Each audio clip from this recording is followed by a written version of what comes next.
You know what, guys? I'm gonna throw myself a softball here. There's that fairly new movie, The Babysitter, that came out, not too recently, but not too long ago either. And there's nothing to suggest it would definitely suck. So, with that being said, let's check it out. She seemed such a sweet girl, such a nice girl. Hi, I'm Candy Wilson, the babysitter. Hey, wait a second. This isn't the porno I put in, but it's close. So yeah, this isn't Netflix's Babysitter. This is a movie made back in 1969, and it plays out as an old man's pervy fanfiction. Gee, Candy, I'm afraid I broke the button. You keep doing this. You keep showing me porn and disguising it as the real movies. You tried to trick me with illegal aliens, alright? So this is George Carey. He plays the role of George, the oblivious older, emphasis on older, man that is unknowingly seduced by his teenage babysitter. Did I mention that he just so happens to be one of the main writers on this piece too? Oh yeah, this is one of those. You know, one of those self-serving pieces where one of the writers stars. She should sleep now for the rest of the evening. She usually does. She's a little doll, isn't she? You know, I'd love to make the obvious joke and say, yeah, literally, except she's not. She's a little doll. You know, I'd like to make the obvious joke and say, yeah, literally, except she's not. She's not. The baby is actually not a doll. The baby is a plot device. And also non-existent. That's right, these lazy fucks weren't even willing to go the American Sniper route for you. I mean, even Neil Breen was incompetent enough to get a fake baby. Have you looked at the baby? No, George. No one has. And no one will in this film. Hell, the thing is hardly mentioned and is only brought up most of the time so you can remind the audiences what a barely legal or not even legal, we don't know, is doing at your house to begin with. This movie may just be the earliest form of cringe ever recorded. You suppose we just might be a little bit late for the Harringtons? Don't be silly, George. You know this is a dinner party. Now behave yourself. Yeah, George. What are you, a fucking animal? Behave yourself. Don't you know wanting to show any sexual form of affection is disgusting? You can impregnate a woman just by staring at one for too long. And that's why I never make eye contact with any of them, under any condition. No. I fully, if this goes the route that he's going to start boffing the babysitter, I totally support him in that. Also, I love this depiction of what married couples are like. The man always just wants to bone and the wife is just never into it. I mean, if that was the case, we would have far less children now, wouldn't we? I'm sorry to say, but this stereotype that's existed forever is bullshit. Moms are horny too, guys. There, you know what? I said it. Because someone had to. Cut to a music video with nudity. A surprising amount of full-on boob and butt for something that was made in the late 60s. But I guess I can't blame them. People were exploring themselves. Oh no, I'm sorry, I misread that. I meant people were exposing themselves. So basically, the party ends when George and George's wife get back to the house. But George's wife immediately demands that he take Candy, the babysitter, home. And I wonder how that's gonna end. Well, surprisingly no. They don't just fuck then and there. There's actually a pretty well-written back-and-forth interaction between Candy and George. And while knowing that this is all pretty much a self-insert fantasy, it's kinda cringe-inducing. But if you're able to shake that off, you'd realize it's surprisingly well-written. There's nothing wrong with that. The only time it's wrong to be silly is when you don't know you're being silly. It's good to laugh. People have to laugh. You mean the dignified public prosecutor hears words of wisdom from his babysitter? Now, directly after this scene, this movie takes a bizarre turn and gets so insanely convoluted. Because despite the fact that the movie hasn't previously established this, George Maxwell is actually the father of two. He has a daughter who's apparently a lesbian and in some kind of relationship with the girlfriend of a Nazi biker he put in prison because he happens to be the district attorney's deputy. Yeah, my sister knows his daughter. She's a dyke. You beautiful slob. You did it. You got my man out. How? You see, this woman is planning on blackmailing George Maxwell with the information that his daughter is a lesbian, so that this way he won't prosecute her boyfriend. You following any of this? Because the movie barely is. These scenes don't link up at all. No, they don't. No, they don't now. This is worse than Coworkers. It's gonna get better. And by that, I mean, it's gonna get worse. Of Doris Winkler. The body of the 30-year-old housewife and mother of two was found last April in Franklin Canyon. My wife said I forgot to give you the $4. $4? You cruel, heartless cunts! $4 to watch your imaginary baby and so that George could nearly cop a feel on the ride home? Screw you! Pay that damn girl! These are the most uncomfortable lesbian scenes I've ever seen in my life. Oh, my kidding. No, they're not. Candy shows up for her money and, of course, once again, tries to seduce her employer, with lingo that I can only assume was outdated even for the time. Mr. Maxwell, I dig you. I'm calling the police! You turn me on. Why don't you go all the way? Call me George. Mr. Maxwell was my father's name. See how you are? They go swimming until Candy turns it into half-ass skinny dipping, lack of emphasis on the ass, and the two kiss repeatedly. Of course, this means that this is now included as a much bigger portion of George's blackmail, which I gotta give this movie credit for. I wasn't expecting them to think that pedophilia was in fact worse than lesbianism. You know, 1960s. And they wouldn't let me in, and I went by yesterday afternoon, and they still wouldn't let me in, and I kept saying to the man, look, the cat's my brother. But you know, I think he fuzzed. By the way, I love that he, too, is a Nazi with a full head of hair and a long-ass beard. They cut all his hair off. They always do that, the lousy, finky fuzz. It really got to him. He wouldn't even look at me. They cut his hair off? Oh, God. How did the poor guy live? I mean, that was a problem for him? Well, call me crazy, but I don't think being a Nazi should have been all that appealing to him. I mean, it's called being a skinhead for a reason. And two, my dude, I am bald by choice, okay? Choice. I chose this life. This didn't happen by mistake. This wasn't an accident. This was planning. And I'm doing fine in life. And my sex life, well, quite frankly, it's a little much. I need to stop. I should probably calm down. I mean, no one's paying me for this anymore. The point is, there's no shame in getting a zero crew cut. Actually, you know what? I take that back. It's not for everyone. Maybe it just doesn't work for him. Maybe he's box-headed. I don't know. This is one of those movies that has a cheesy song that you could apply to the movie itself.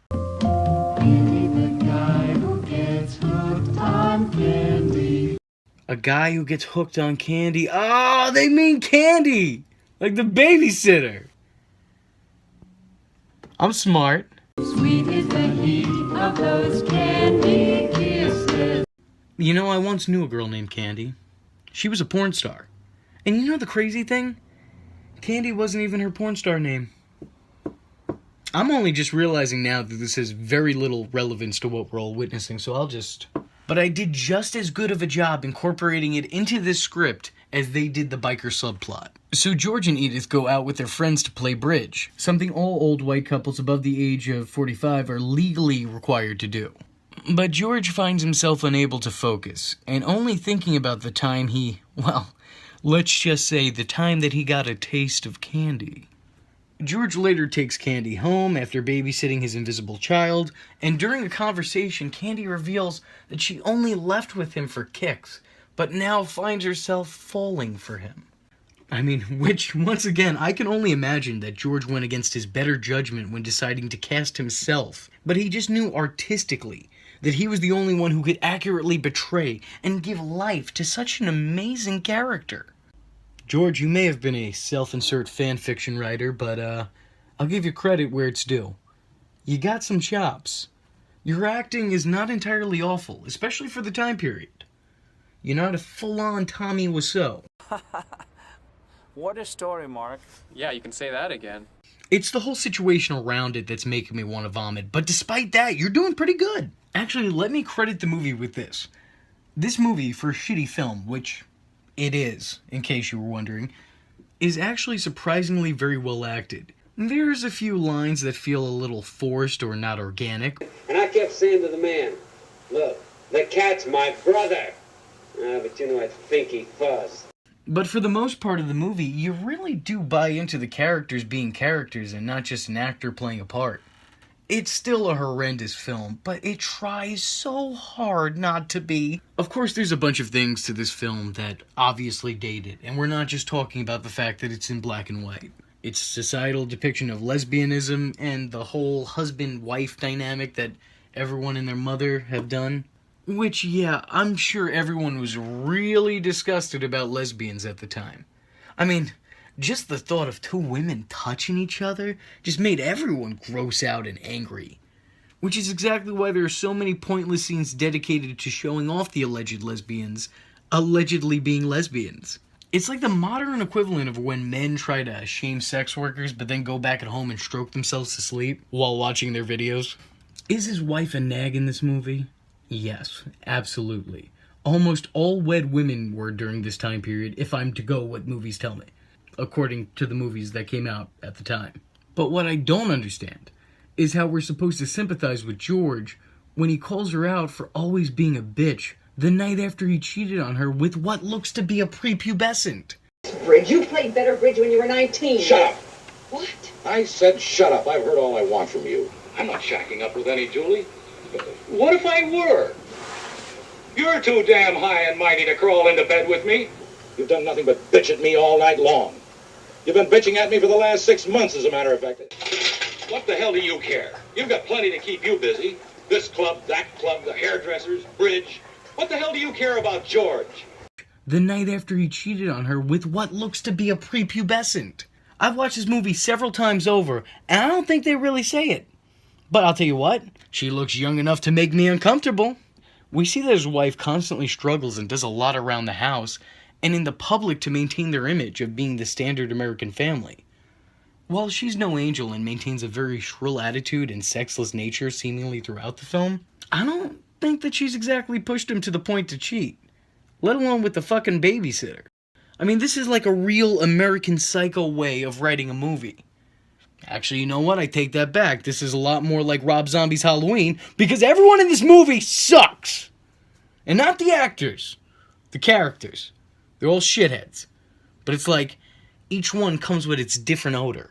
Nudity could really add to certain scenes. It could be artistic, it could be funny, it can genuinely entertain. Hell, even nudity for no reason can be funny if the joke is aware. Look at the Simpsons movie opening where we all saw Bart's Bartman. But in movies like this, it just comes across as cringeworthy and self-serving. Like they wanted to make a porno, but there's no way that dude had enough for that girl to allow him to touch her. I guess long story short, this was a poor choice in nudity. So eventually Jessie, the biker's girlfriend, shows George the blackmail she has on him. And he's like, oh shit, I'm being blackmailed. They have a nice civilized talk, which in movies today would not happen. And they give us exposition that's entirely unneeded. Jessie basically goes in depth and explains to George the plot that we've already been following since the start. Of course, during this, we see her boyfriend, Larry the Nazi biker, and I will never tire of saying that. And more importantly, we see the victim's boobs. Because what would the story be without that? Then we have another pointless scene in which George exchanges the plot with Candy, and she offers up very minimal information that doesn't really advance anything, so I'm not going to bother. It's here they decide to end their relationship to the dismay of Candy. The movie isn't even long, but watching this at times feels like reading the Bible. You ever start watching something and you're just thinking, God, I really want this to be over so I could just move on with my life. Through a radio transmission, we hear that Larry the Nazi biker is charged and found guilty.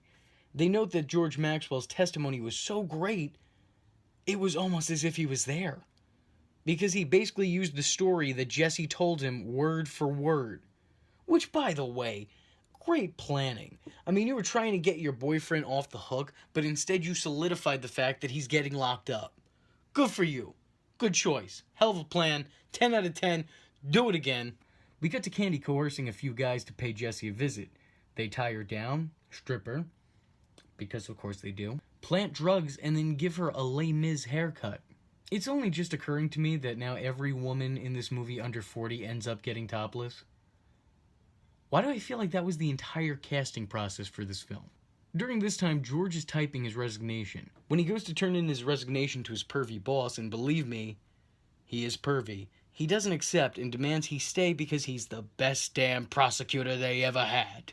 Hey, I'll tell you, when you decide to step out of line, you really step all the way, don't you? How old is the girl? Come on, Ray. Let's not hash over all this. No, that's a reasonable question that somebody should answer. How old is that girl, George?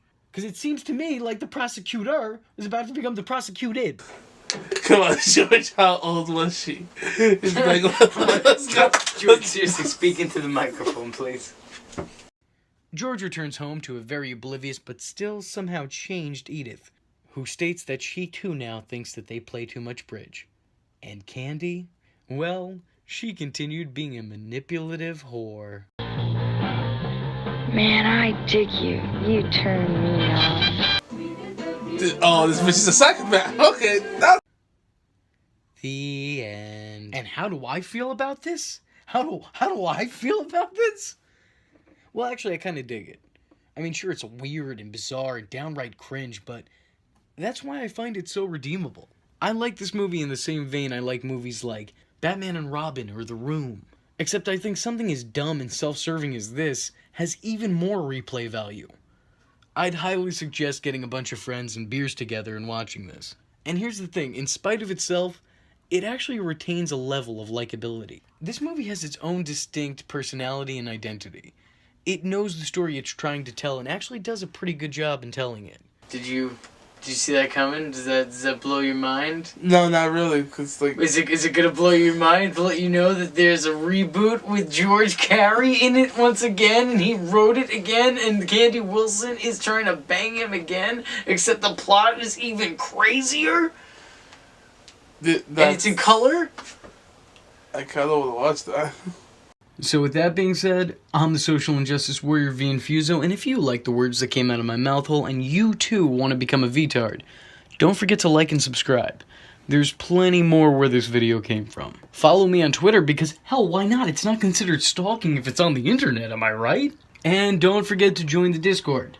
I don't have anything catchy to add to that, but just join it. Just go do it. And if you have a free moment of time and a free $1 to spare, then head over to my Patreon, where for just $1, you too could help keep this boat afloat. And if you don't have that $1, but you do have a free moment of time, then hit the share button. It will help me out tremendously.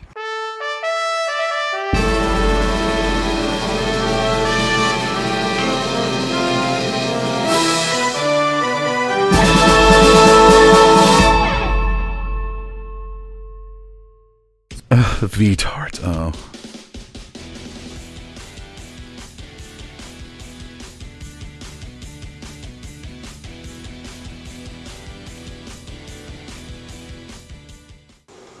George,